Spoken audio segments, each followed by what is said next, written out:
अस्सलाम वालेकुम। तो बच्चों यहाँ पर नवी जमात का सबक नंबर 9 या मुआशियात का सबक नंबर 9 तिजारत, जिसे हम इसका पार्ट 2 करेंगे। तो चलिए शुरू करते हैं इसे। यहाँ पर देखिए सवाल नंबर 7 चालू हो गया है। अपने अल्फाज में मालूमात दीजिए, यानी हमें यहाँ पे लिखना है नोट। तो पहला इसका है सवाल, तिजारत की ज़रूरत और गर्ज वाज़े कीजिए। तो जवाब का पहला पॉइंट है, कोई भी इलाका या मुल्क खुद कुफैल नहीं होता। पॉइंट 2, मुल्क के बाशिंदों की ज़रूरियात की तकमील के लिए दो ममालिक या इलाकों के दरमियान तिजारत ज़रूरी होती है। पॉइंट 3, जहाँ पर किसी ख़ास शय की किल्लत पाई जाती है वहाँ उस शय की तलब होती है। पॉइंट 4, जहाँ पर किसी चीज़ की इजाफी पैदावार होती है वहाँ से वो चीज़ उन इलाकों की तलब के मुताबिक फराम की जाती है जहाँ उसकी किल्लत पाई जाती है। पॉइंट 5, इस तरह तिजारत बाहमी इन्हिसार की एक सरगर्मी है जो लोगों की ज़रूरियात की तकमील के लिए ज़रूरी है। अगला नोट हमें लिखना है, थोक तिजारत यानी क्या। तो जवाब है, थोक तिजारत में बड़े पैमाने पर माल खरीदते हैं। पॉइंट 2, थोक तिजारत सन्नतकार और किसानों या पैदाकारों से बड़ी मकदार में बराह रास्त माल की खरीदारी करता है। पॉइंट 3, खरीदार माल और खुर्दा फरोशों के बीच बेच दिया जाता है। जो खरीदा हुआ माल होता है वो खुर्दा यानी बेचने वालों को बेच दिया जाता है। मसलन थोक ताजिर किसान से उसके बाग के आम या संतरे की पूरी फसल खरीद ली। अब यहाँ पर तीसरा है, नोट्स लिखना है कि खुर्दा तिजारत यानी क्या। तो जवाब का पहला पॉइंट है, जिस तिजारत में दुकानदार थोक ताजिरों से माल खरीदते हैं और बराह रास्त सार्फिन को खुद माल फरोख्त करते हैं उसे खुर्दा तिजारत कहते हैं। पॉइंट 2, बाजारों में ज़्यादातर ताजिर खुर्दा ताजिर ही होते हैं। उनकी दुकानें हर शहर और हर गांव के बाज़ारों में होती हैं। गांव की मंडी में सब्ज़ी फरोश भी होते हैं। और यहाँ पे सवाल 4 जिस पे नोट लिखना है, दाखिली मुल्की तिजारत की तफसील बयान कीजिए। तो जवाब का पहला पॉइंट है, एक ही मुल्क की मुख्तलिफ इलाकों के दरमियान होने वाली तिजारत को मुल्की तिजारत कहते हैं। पॉइंट 2, मुल्की तिजारत पर असरअंदाज होने वाले अवामिल मंदरजा झेल हैं। तो यहाँ पर देखिए इसके भी 5 पॉइंट है। तो पहला है मुल्क की वुसअत और आबादी, दूसरा है वसाइल की दस्तियाबी, उनके तनु यानी रंगारंगी और तकसीम, तीसरा है लोगों के रहन सहन का तरीका, चौथा है नकल व हमल, रसल व रसाइल के सहूलतें, और पांचवा है मालियाती अदारे और फरोख्तकारी का निज़ाम। अब यहाँ पे तीसरा पॉइंट देखेंगे हम, भारत की जुग्राफियाई वसअत और कसीर आबादी की वजह से नीज जुग्राफियाई अवामिल के तनु के सबब दाखिली और मुल्की तिजारत बड़े पैमाने पर होती है। पॉइंट 4, मुल्क की तरक्की का इन्हिसार दाखिली तिजारत के फ़रोग पर होता है। दाखिली तिजारत और तरक्की का मज़बूत ताल्लुक होता है। अगला सवाल है जिसमें हमें नोट लिखना है, बैनुल अक़वामी तिजारत की वजाहत कीजिए। तो इसका पहला पॉइंट है, बैनुल अक़वामी तिजारत का मतलब है कि एक मुल्क की अशिया और ख़िदमात का दूसरे मुल्क से तबादला। दूसरा पॉइंट है इसका, कुछ ममालिक में कोई ख़ास चीज़ जैसे मादनी तेल की इजाफी पैदावार होती है। भारत जैसे मुल्क में मादनी तेल की तलब पाई जाती है। भारत को दूसरे ममालिक से मादनी तेल की फराहमी बैनुल अक़वामी तिजारत की मिसाल है। पॉइंट 3, बैनुल अक़वामी तिजारत जब सिर्फ दो मुल्कों के दरमियान होती है तो उसे दो तरफ़ा तिजारत कहते हैं। जब बैनुल अक़वामी तिजारत दो से ज़ायद ममालिक के दरमियान होती है तो उसे कसीर रुकनी तिजारत कहते हैं। पॉइंट 4, दरआमदाद और बरआमदाद बैनुल अक़वामी तिजारत की बुनियादी सरगर्मियाँ हैं। अगला सवाल 6 जिस पे हमें नोट लिखना है, बैनुल अक़वामी तिजारती तंजीमों की ज़रूरत वाज़े कीजिए। तो जवाब का पहला पॉइंट है कि दो या दो से ज़्यादा ममालिक के दरमियान होने वाली तिजारत पेचीदा होती है, क्योंकि इस तिजारत पर मुख्तलिफ मुल्कों की मईशत, सरकारी पॉलिसी, बाज़ार, क़वानीन, अदलिया, करेंसी, ज़ुबान जैसे अवामिल असरअंदाज होते हैं। पॉइंट 2, दो ममालिक के दरमियान बाहमी सियासी ताल्लुकात भी बैनुल अक़वामी तिजारत पर असरअंदाज होते हैं। पॉइंट 3, मुख्तलिफ ममालिक के दरमियान तिजारती रुकावटों को दूर करने के लिए बैनुल-अक़वामी तिजारत तंजीमों की ज़रूरत पेश आई। बैनुल-अक़वामी तिजारत आसान और मबनी पर इंसाफ रखने के लिए कुछ बैनुल-अक़वामी मुआशी तंजीमों का क़याम अमल में आया। पॉइंट 4, बैनुल-अक़वामी सतह पर आसियान जैसी इलाकाई तंजीमें अपने अपने इलाकों की मुआशी तरक्की के लिए कोशिशें करती हैं। अगला सवाल 7, यूरोपीय यूनियन की मालूमात लिखिए। तो ये भी एक नोट लिखना है हमें। जवाब का पहला पॉइंट है कि बरतानिया के यूरोपीय यूनियन 2016 में निकल जाने के बाद अब इसके रुकन ममालिक की तादाद 26 रह गई। इस तंजीम का सदर दफ्तर बेल्जियम की राजधानी ब्रुसेल्स में वाक़ है। पॉइंट 2, इस यूनियन ने बरे-आज़म यूरोप के ममालिक को एक जगह इकट्ठा करके मुश्तरका बाजार को फ़रोग दिया है। रुकन ममालिक अपने तमाम मुआशी मामलात के लिए यूरो करेंसी जो होती है का इस्तेमाल करते हैं। पॉइंट 3, तंजीम का अहम मकसद है यूरोप में अशिया, खिदमात और सरमायाकारी के आज़ादाना नज़्म का एहतमाम हो। इस मकसद के लिए तंजीम के तमाम अरकान ने अपने दरमियान लेन देन के लिए तमाम अशिया पर टैक्स माफ़ किया है। अगला सवाल 8, सार्क तंजीम की मालूमात दीजिए। तो इस पे भी नोट लिखना है हमें। तो जवाब का पहला पॉइंट है, सार्क का मुकम्मल नाम इस तरह है, south Asian association for regional cooperation. ये तंजीम जनूबी एशिया की इलाकाई तंजीम है। पॉइंट 2, भारत इसका रुकन मुल्क है। नेपाल की राजधानी काठमांडू में इसका सदर दफ्तर है। पॉइंट 3, इस तंजीम के अहम मकासद दर्जे झेल है। तो पहला इसका मकसद है जनूबी एशिया के ममालिक की मुश्तरका मसाइल तलाश करके इनका इत्मीनान बख्श हल निकालना। पॉइंट 2, रुकन ममालिक में समाजी बहबूद, मुआर ज़िंदगी में बेहतरी और इलाकाई ताउन को फ़रोग देना। पॉइंट 3, जनूबी एशिया में बदअमनी और बेचैनी को दूर करना। सवाल 9, आसियान तंजीम की मालूमात लिखिए। तो जवाब का पहला पॉइंट है कि यहाँ पर association of south east Asian Nations यानी आसियान जनूब मशरकी एशिया के 10 ममालिक की एक इलाकाई तंजीम है। पॉइंट 2, तंजीम का सदर दफ्तर इंडोनेशिया की राजधानी जकार्ता में है। पॉइंट 3, इसके अहम मकासद मंदरजा झेल है। पहला पॉइंट है जनूब मशरकी एशिया ममालिक में मुआशी तरक्की के समाजी और सकाफती हम आहंगी को फ़रोग देना। पॉइंट 2 है इलाकाई अमन व सलामती की हौसला अफजाई करना। और तीसरा पॉइंट है तिजारत में इजाफे के लिए रुकन ममालिक को टैक्स में मुराआत देना।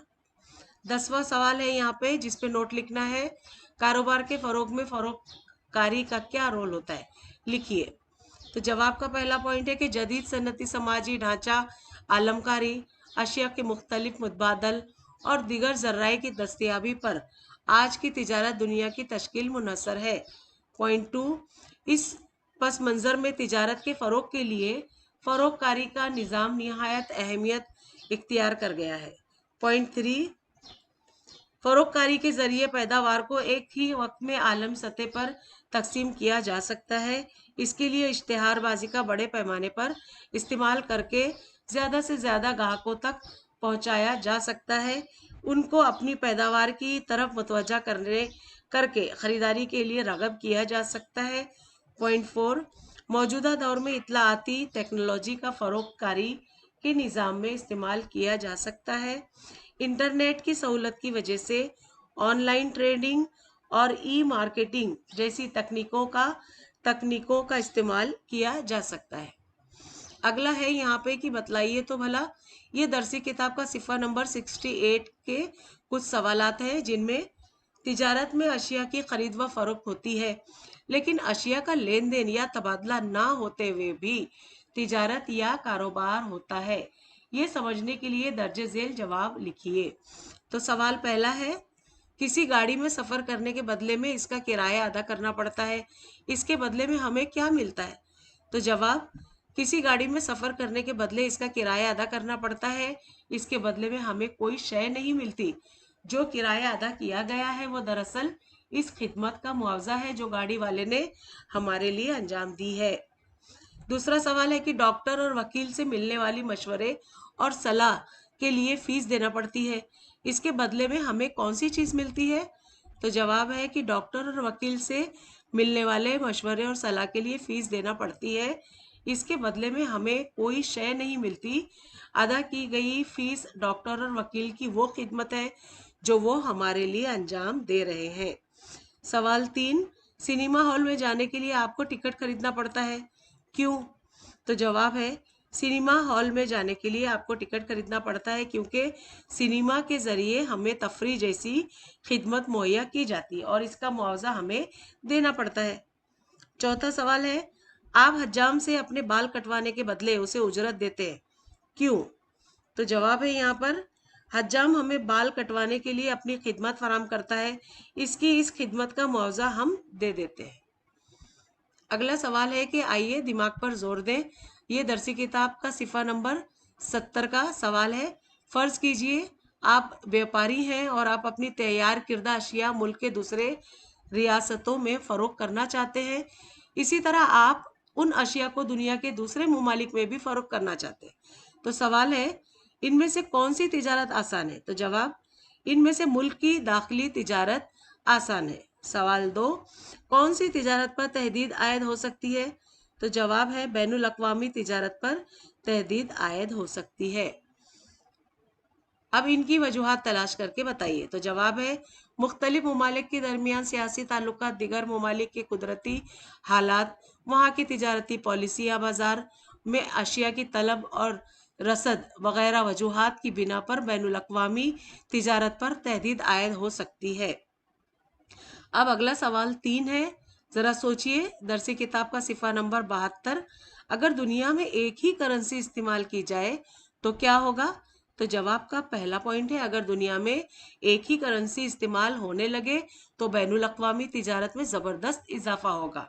पॉइंट 2, दीगर ममालिक में तेजी से मंदी का असर हर जगह बड़े पैमाने पर नजर आने लगेगा।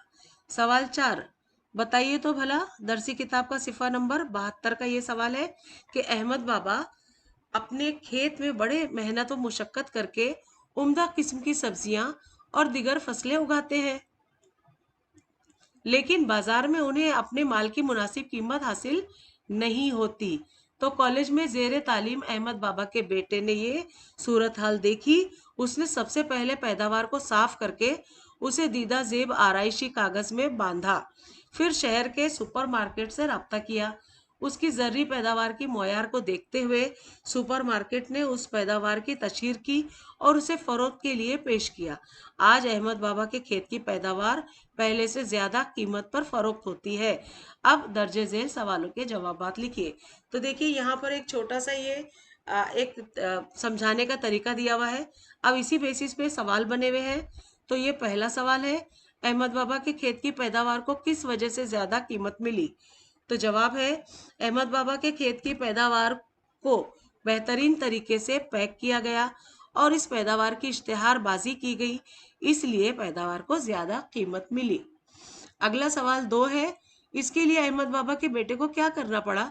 तो जवाब है इसके लिए अहमद बाबा के बेटे ने पहले पैदावार को साफ करके उसे दीदा जेब आराइशी कागज में पैक किया, यानी उसकी पैकिंग उन्होंने इतनी खूबसूरत तरीके से की कि उसको मॉल वालों ने ले लिया। तीसरा सवाल क्या है, अपने आसपास के किसानों की जर्री पैदावार को ज्यादा कीमत दिलाने के लिए आप क्या करेंगे? तो जवाब है अपने आसपास के किसानों की जर्री पैदावार को ज्यादा कीमत दिलाने के लिए हम दर्जे झेल तजावीज पेश करेंगे। तो पहले हम करेंगे खेती की पैदावार की दीदा जेब तरीके से पैकिंग की जाएगी। दूसरा, खेती के पैदावार की बेहतरीन तरीके से इश्तिहारबाजी। तीसरा है किसानों और ग्राहकों के दरमियान फसल की खरीदारी के लिए बराह रास्त मुलाकात। और चौथा है ज़राअती पैदावार के लिए रैली वगैरह।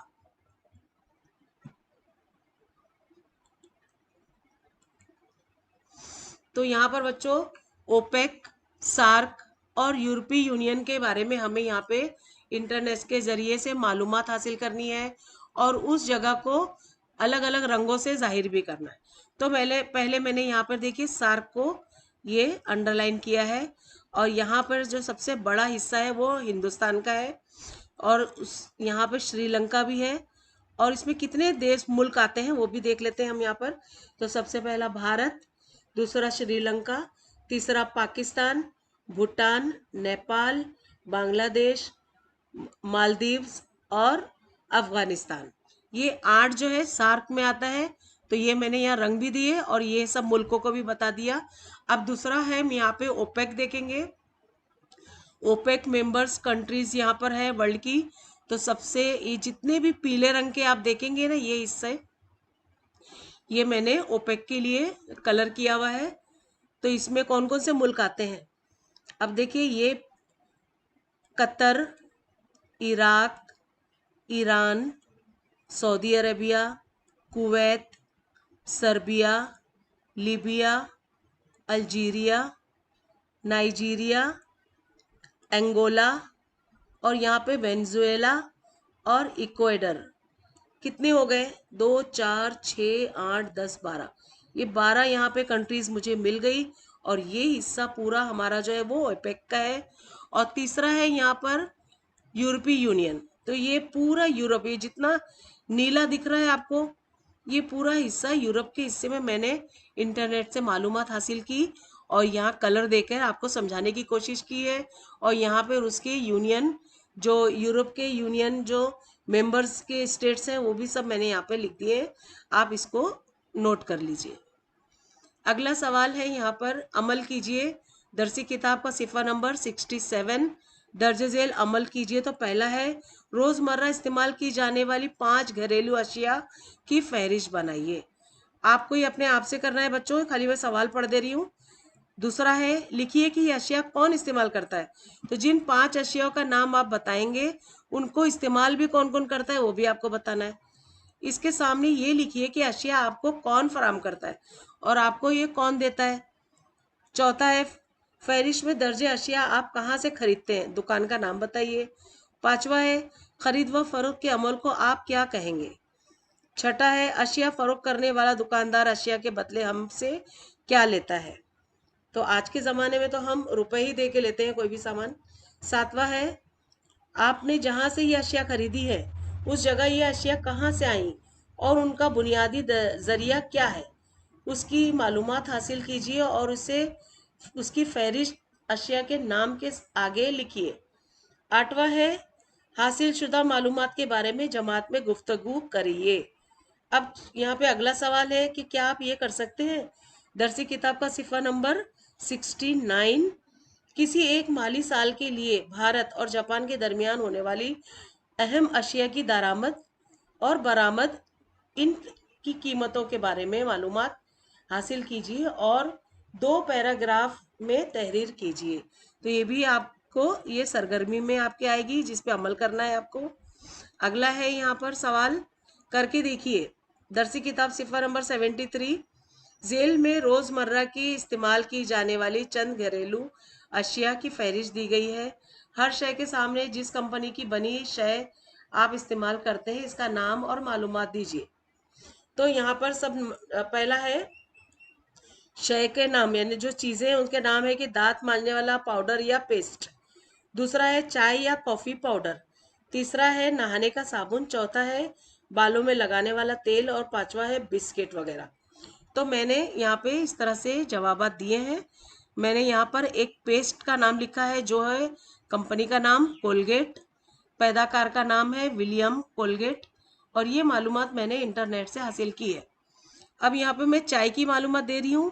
यहाँ पे चाय है सोसाइटी, और उसका जो कंपनी का नाम है वो हसमुख रायन कंपनी है, और इसका पैदाकार का नाम है हीरावान प्राण जीवन दास। और ये भी मालूमात मैंने इंटरनेट से ही निकाला है।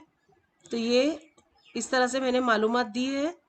अब यहाँ पे मैं नहाने का साबुन कैमे यूज़ करती हूँ, जिसके बारे में मैं यहाँ पे आपको मालूमात दे रही हूँ, जिसके कंपनी का नाम है प्रॉक्टर एंड गैम्बल और पैदाकार का नाम है यूनिलीवर। और ये भी मालूमात मैंने इंटरनेट से हासिल की है। तो बच्चों, आगे जो 2 चीज़ें दी गई हैं, जिनमें तेल बालों में लगाने वाला है और दूसरा बिस्किट है, इन दोनों की मालूमात आप भी किसी तेल के पैकेट को देखिए या रैपर को देखिए, उसमें सब मालूमात लिखी है, उनको यहाँ पे लिख दीजिए। और नहीं मिलता है तो आप इंटरनेट से खोजिए, जैसे मैंने खोजा और मैंने यहाँ पे मालूमात दी है, उस तरह आप भी दीजिए। और यहाँ मालूमात का ज़रिया इंटरनेट फिर लिख दीजिएगा या अगर आपको बॉटल पे मिलता है तो बोतल का नाम लिख दीजिए, जो भी ज़रिया है। बिस्किट का बड़ा सा पैकेट कोई भी आप ले लीजिए, उसके ऊपर उसकी सारी मालूमात होगी, उसको आप यहाँ पे लिख दीजिए। और अगर बिस्किट से ही आप ढूंढते हैं तो मालूमात का ज़रिया बिस्किट का पैकेट लिख दीजिएगा। लेसन अच्छा लगा हो तो प्लीज़ मेरे चैनल को सब्सक्राइब करिए, लाइक करिए और अपने उर्दू मीडियम के दोस्तों में ज़रूर शेयर कर दीजिए बच्चों। और कोई भी डाउट हो तो मेरे चैनल पे आप मुझसे पूछ सकते हैं। तो मिलते हैं अगली वीडियो में नए लेसन के साथ। तब तक के लिए बाय बाय, टेक केयर।